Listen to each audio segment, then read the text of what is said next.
bastards. What have they done to Edgar?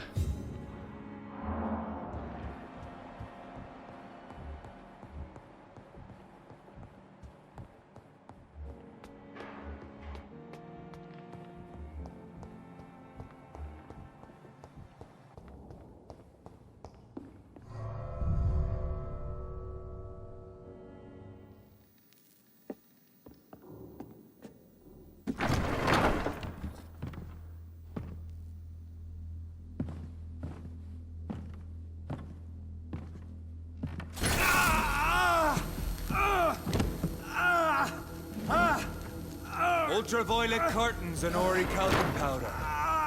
Dr. Swansea's always been a resourceful bastard. I bet he never told you he had this installed in case of a vampire attack. Says a lot about how much he trusts you. What have you done with Edgar? Don't worry. We don't kill humans. Even if your friend is deserving of a little punishment for one. What are you talking about? We know everything. Swansea and you created this bloody epidemic. You aim to unleash another disaster, just like William Marshall did. No, I'm trying to put an end to it, just like you are. You're the progeny, aren't you? Where is the monster hiding? It's still in England, isn't it? I have no idea what you're talking about. Geoffrey, please listen to me. No tricks. That shit won't work on me. We've found proof in the theater. Doris Fletcher was your first experiment. Now where is Marshall? Speak!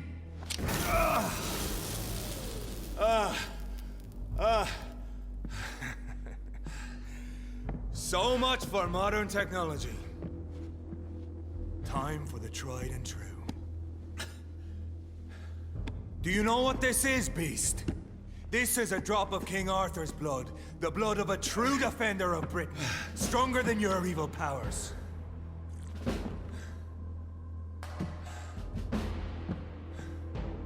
This is ridiculous. We're losing precious time. True enough. Soon I'll bring your head before your coward of a father. Freewind prevails!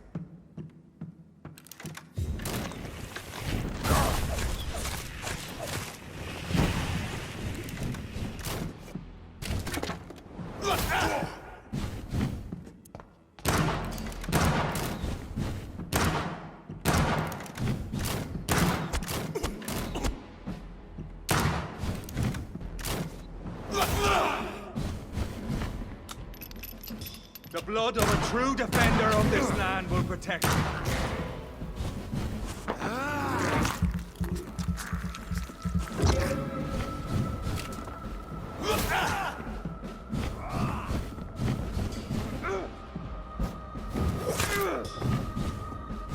Your poisonous poison.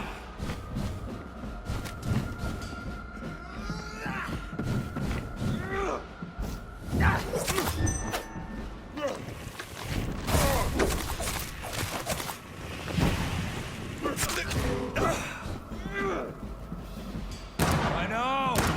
It hurts, doesn't it?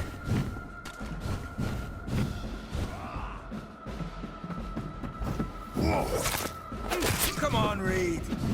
Try something else.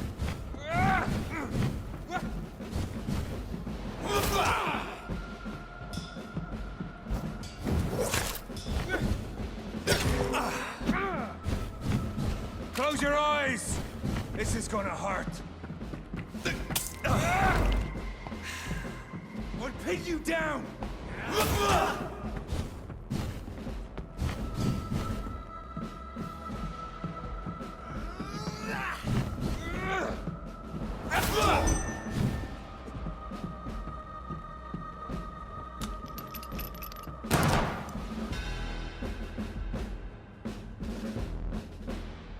We are the guardian of justice. Priwen shall prevail. You can't accept the fact we're not enemies, can you? We always have been, and we always will be. Of all the evils that threaten mankind, your kind are the worst.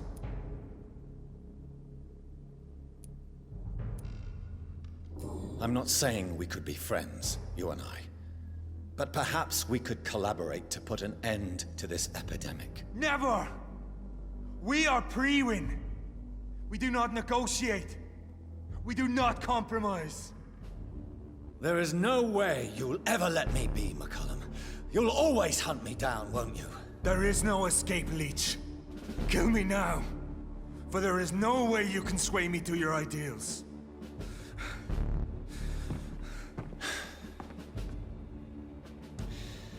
That's where you're mistaken.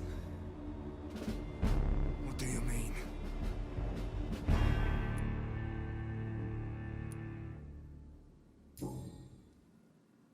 I'll spare you, McCullum.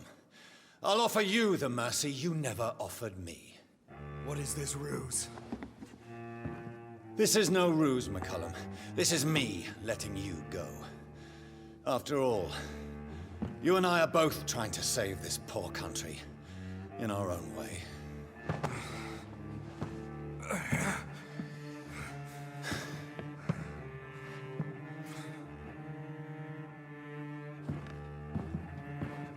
I'll kill you, Reed. Next time we meet, I'll end you. See? Progress already. You called me by my name. Until the next time. Goodbye, Hunter.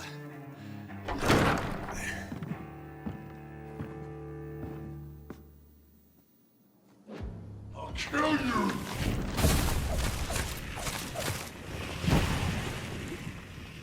What's that?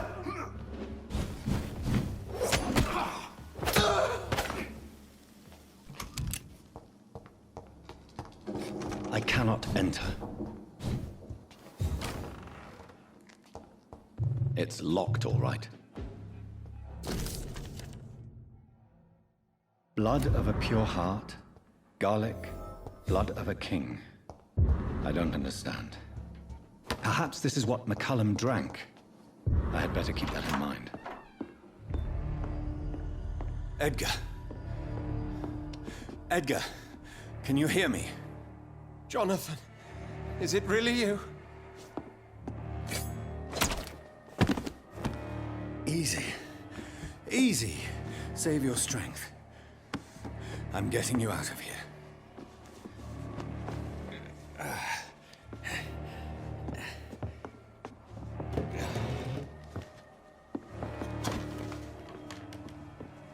Don't try to spare me. As a physician, I know all too well when it's too late. Punctured lung, broken ribs, and internal bleeding. An accurate diagnosis, wouldn't you say? Edgar, what happened? They wanted me to confess. Beat me black and blue. Geoffrey McCullum ambushed me at the Pembroke Hospital. He was convinced you and I were responsible for the Skal epidemic. I never imagined that self-righteous fanatic would dare to attack us in the open. What became of him? To prove him wrong, I let him go. Really? You sure that was the wisest course of action? Time will tell. The most intriguing part of his accusation was that you and I were the pawns of some ancient vampire. William Marshall. Yes, they tortured me to make me confess the same nonsense. I think you're hiding something, Edgar.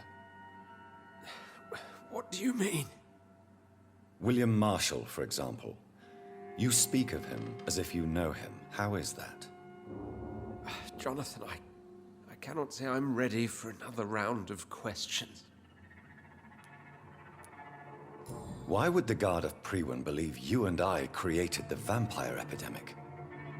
Maybe due to our profession. Because I offered you shelter in my hospital. What can you tell me about William Marshall? Not much. History paints the story he was the greatest knight who ever lived. Amongst the immortals, he had a yet greater legend. Why is the Guard of Priwen so obsessed with him? He was the only ancient vampire to escape the first great hunt launched by the Guard of Priwen in 1854. They believe he's an evil creature plotting his return. Why would he deserve such a reputation? I cannot say. The Brotherhood of St. Paul's Stole has next to no intelligence on him. All I know is that he's supposed to be the oldest of all the British vampires. While investigating the epidemic, I read some of McCullum's findings. I think you have some explaining to do. I have nothing to hide, Jonathan. Nothing at all. Do you know Doris Fletcher's real name? No, I'm afraid not. Her real name was Doris Jones. She was the daughter of Harriet Jones. What do you want me to say, Jonathan? Do you remember when we suspected Sean Hampton of killing Harriet Jones? Yes. The terrible episode that came as a shock to us all. Harriet Jones faked her own death. When I found her in the sewers, she confessed she wanted everybody to pay for what happened to her. That woman was extremely bitter, full of hatred and festering anger. Doris Fletcher visited her mother at the Pembroke Hospital. That's how she first got infected. I know nothing about that. Miss Fletcher once came to visit the sick. That is all I know. No, Edgar, there is more. Doris Fletcher was Harriet Jones's daughter. They exhibited the same symptoms: blind hate and strong physical mutation. What does this sad story have to do with us? Do you know where we are? Doris Fletcher's theater. This is where that hateful creature plotted to spread the epidemic across London. I only briefly met Miss Fletcher once when she visited the Pembroke Hospital. You say it was to see her mother. She seemed like such a sweet and graceful woman. My point exactly. The disease turned her into a bitter soul, driven by vengeance just like her mother.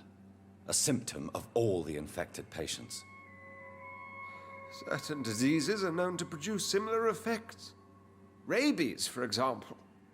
And rabies is not the devil at work. Come on, Edgar. Don't you see the pattern here? The epidemic, the link between Doris and Harriet, the suspicion of McCullum? How could I? I never saw Harriet Jones again after she fled the hospital. Doris and Harriet shared more than a hidden family bond. They were the embodiment of the epidemic and are linked to the Pembroke Hospital. Come on, Edgar, this is no coincidence. I swear I'm at a complete loss. All I did was administer vampire blood to cure old Harriet. There was no evil plan, no diabolical plot. You did what? I tested the regenerating and healing properties of vampire blood on Harriet Jones. My only intention was to find the cure for influenza, I swear. Whose blood did you use? William Marshall's? Mine? Lady Ashbury's. While transfusing her with human blood, humanely appeasing her hunger, I also kept samples of her blood for my research. You used her blood on Harriet Jones? My God, Edgar, that's unethical. You betrayed 2 of your patients at the same time. Right, I admit it. I boldly ventured into experimental realms, but I've killed no one to appease my thirst for knowledge, Jonathan. I'm no murderer. I never asked to become what I am, Edgar. You chose to conduct your rogue experiments. You have worked beside me. You saw what I'm doing at Pembroke Hospital. Jonathan, you know I'm not an evil soul. Just another victim of this tragedy.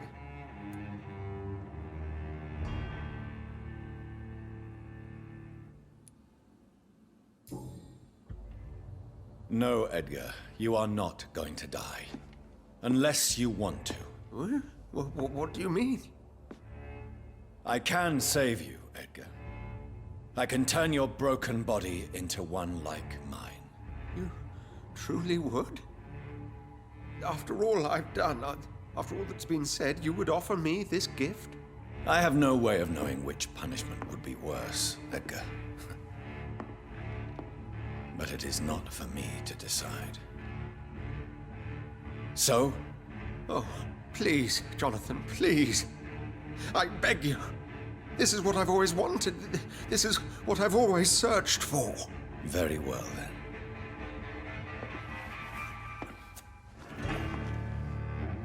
Prepare to die and be reborn. To face an eternity of guilt. I'm ready. Oh, indeed, I am ready.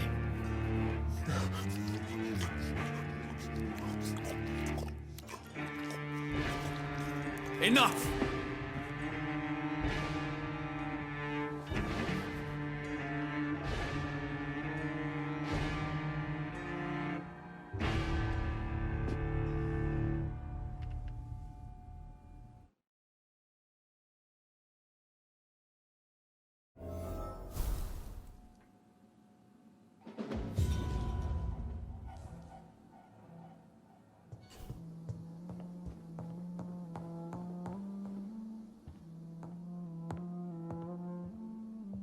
What good fortune brings you back to me, Jonathan?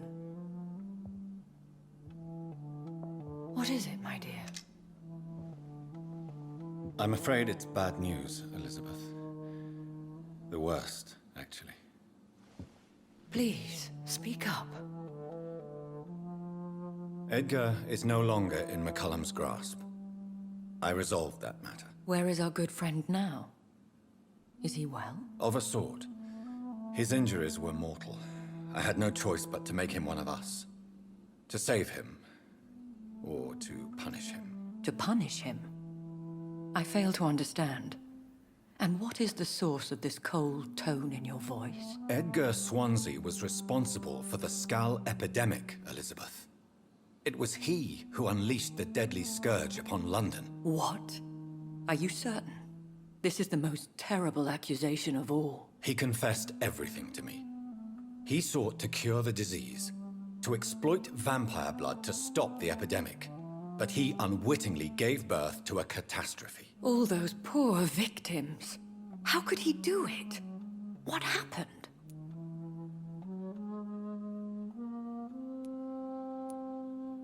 Edgar gave no heed to ethics.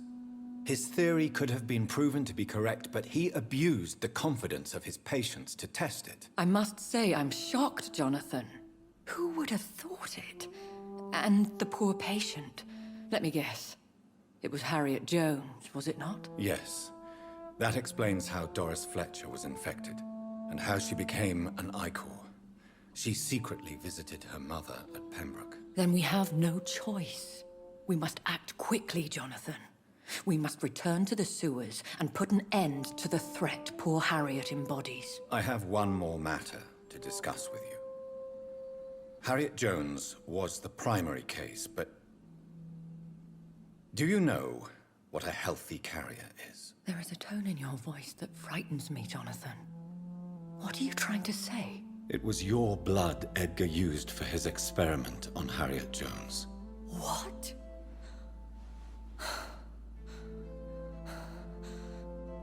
No. No. This can't be. Oh. Elizabeth, are you all right? No, I have to go. What do you mean? Leave me alone.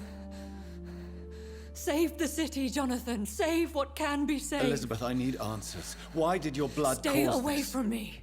Please. I swear I never was your Wait! enemy. No! Elizabeth!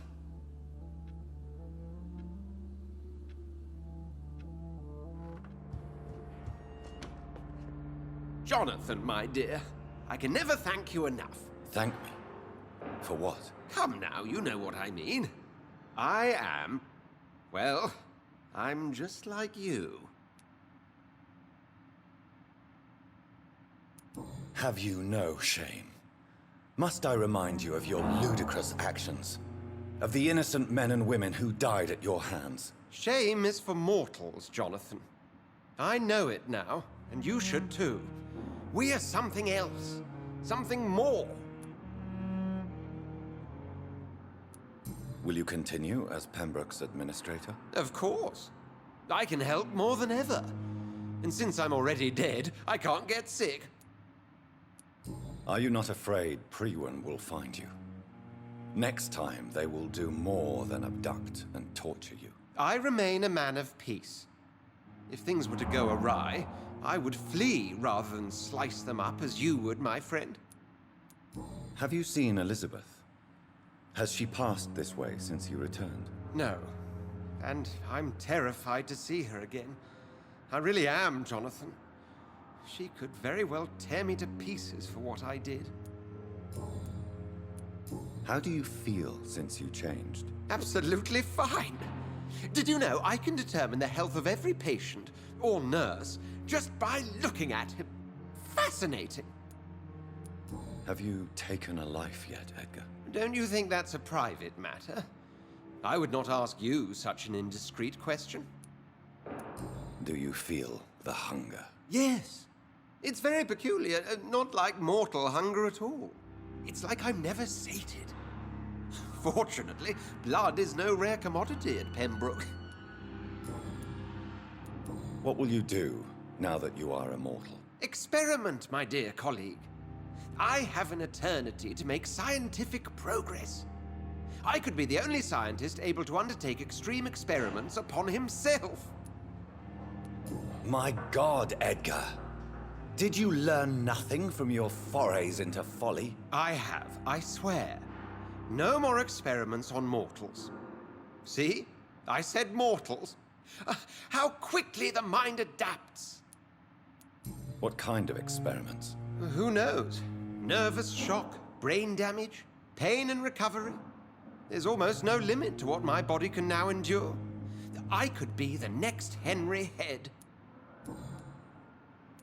Have you news of Geoffrey McCullum? I'm sure both of you would have quite an interesting discussion after recent events. He left the hospital without being treated for the severe beating you gave him. We'll meet again soon enough. Do you not think he will kill you where you stand? Funny you should mention it. I asked him once what he would do if I were a vampire. He said he would give me an hour for old time's sake. Goodbye, Edgar. I'm certain we'll meet again.